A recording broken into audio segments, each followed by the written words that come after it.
Olá, estamos de volta com o programa Em Debate dessa terça-feira. E a gente estava aqui comentando em off, você viu que eu dei uma parada aqui, eu já tinha voltado, dei uma parada aqui, estava aqui alguns assuntos, é um assunto muito polêmico, gera muita pergunta, inclusive temos pergunta aqui do nosso cinegrafista Marcel Canis, que foi colocado, a gente estava aqui em off conversando, por isso que você deu essa paradinha aí. Mas eu quero, antes de falar da questão dos pontos na carteira, falar de um assunto que você até colocou, a questão do tolerância zero para embriaguez, ou no caso de acusar no bafômetro, mas você colocou bem a questão da tolerância, porque ela é pertinente, é sensata, depois daquilo que você me colocou no caso de medicamentos que contêm álcool, né? Então eu gostaria que você falasse agora, vamos tocar nesse assunto que de repente, principalmente Guarapari, que é uma cidade litorânea, uma cidade de balneário, as pessoas às vezes fazem uso de bebida alcoólica nas praias, Enseada, Setiba, Meiaípe, e aí vão passar, Praia do Morro, vão ter que trafegar aí pelo trânsito de Guarapari, atravessar a cidade e poderão ser aí abordados pelo batalhão de trânsito. E aí eu queria que você começasse falando a questão do bafômetro. E aí vem uma primeira, vou até adiantar, vou passar a colocar a carroça na frente dos bois. Existe dentro do código, não sei se é penal, sou leigo no assunto, mas que a pessoa não precisa ou não deve produzir prova contra si mesma. O caso do bafômetro, a pessoa é obrigada a soprar o bafômetro? Veja bem, obrigado, não. As pessoas confundem muito essa ferramenta, o bafômetro. Acha que o bafômetro é um instrumento de acusação. Ele tem que olhar por outro lado. O bafômetro é um instrumento de defesa para o cidadão. No caso do condutor? Sim. Quando nós estamos fazendo operações de trânsito, a gente sempre pergunta ao cidadão, mesmo que a gente esteja vendo que ele bebeu: cidadão, bom dia, boa noite ou boa tarde, o senhor bebeu? A pergunta sempre é essa.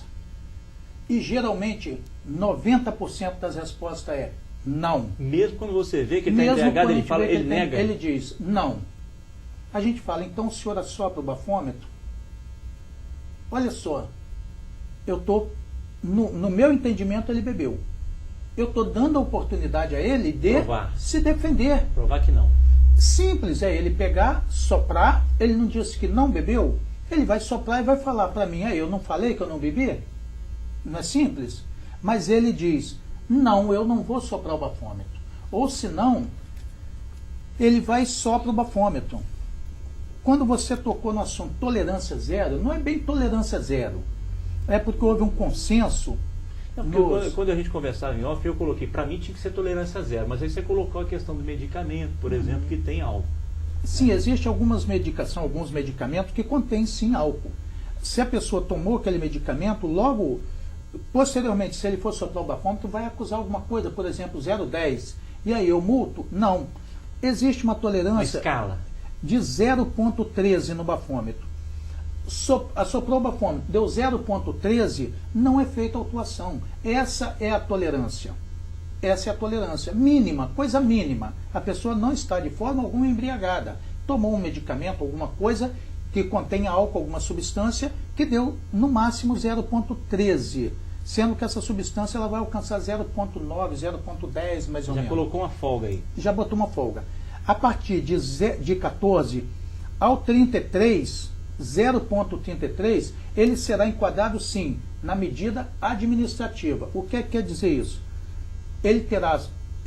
Será feita um auto de infração para ele, gravíssimo, multiplicador 5, valor dessa multa R$ 957, e terá a carteira de habilitação recolhida. O veículo será liberado para um condutor habilitado. Apenas isso. Essa é a esfera administrativa. 900, repete a multa, pessoal de casa. 900? R$ 957 e alguns centavos. Quase R$ 1.000. Sim, 7 pontos na carteira. E se ele não apresentar um condutor habilitado no local, na hora, o veículo poderá, ou melhor, deverá ser removido para o pátio do Detran. Ultrapassando esse limite de 0,34 além, aí ele vai responder por duas esferas. Administrativa, que é o que eu acabei de falar, que é o auto de infração, e o recolhimento da CNH dele. E também será encaminhado ao DPJ apresentado à autoridade competente, onde ele será autuado em flagrante pelo artigo 306, que é a embriaguez ao volante. Esse crime está tipificado no artigo 306 como crime de trânsito. É um crime afiançável. O delegado vai estipular a fiança, ele vai pagar, logicamente, e responder o processo em liberdade. Nessa situação. Mas ele pode ser preso se for julgado posteriormente? Pode. Olha, nessa situação, ele será posteriormente encaminhado o inquérito para o juizado na especial criminal, e nessa situação ele será isso geralmente é multa. Geralmente é multa, ele não vai ficar preso. Uma medida social. No caso de uma abordagem simples, eu não estou falando em caso dele se envolver num acidente e haver as vítimas, pode haver o dolo eventual, né? De haver vítima. Eu estou falando em abordagem simples, não estou falando em acidentes. Sim. A gente falando a questão da embriaguez, do bafômetro, mas faltou uma outra coisa que você estava falando, da questão da placa de trânsito, que eu falei de prisão do caso da embriaguez, uma placa de trânsito que não está legível. A gente falava agora há pouco, comentava em off aqui, que de repente tem gente que viaja muito, então aquele atrito com as pedrinhas de asfalto acaba tirando um pouco a visibilidade da placa.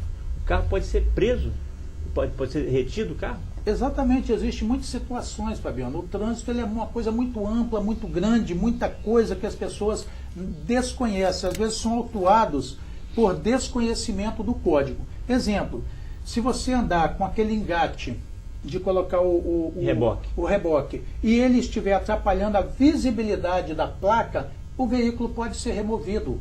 Pode não, deverá ser removido para o pátio do Detran. Quando você fala que pode ou não deve, não, no caso deverá, aí entra aquela questão do ato discricionário e de ato vinculado, né? Sim. Qual a diferença entre ato discricionário e vinculado? No caso, eu estou puxando essa questão desses dois termos, porque no caso isso você não pode, eu posso remover, eu não posso, não, você deve remover. Sim, o policial militar de trânsito, na sua função, ou o policial militar de uma forma geral, a nossa função, eu vou falar sobre trânsito. A nossa função de trânsito, ele é um ato vinculado, não discricionário. O que quer dizer isso? Discricionário é quando eu posso dizer, eu faço ou não faço. Eu vou fazer dessa forma ou da outra forma. O Código de Trânsito, o CTB, a Lei 9.513, ela é muito clara. Isso aqui é o nosso dia a dia. A gente tem que trabalhar conforme o código. O livro de cabeceira. Isso aqui, a gente tem que trabalhar como isso. Então, se o policial ele não agir como manda o código, ele estará cometendo um outro crime, o crime de prevaricação. Exemplo, às vezes o policial está na rua, não é que ele quer autuar uma pessoa que está na fila dupla ou que está estacionada lá com a proibida. Não é questão dele querer, é questão dele, é o dever dele, ele tem que fazer, ele tem que autuar. Porque é o dever dele, ele está ali para fazer isso. Aí você recebe, por exemplo, pessoas lá, sargento, o policial do seu setor aí me multou e tal, só que recebe esse tipo de reclamação, vamos dizer assim, não dá para você tirar a multa? Sim, foi bom você tocar nesse assunto, que não se tira a multa no batalhão, não se cancela a multa. Não cancelamos o trabalho do nosso policial na rua e não temos esse poder de cancelamento de multa. A multa, uma vez feita, será lançada.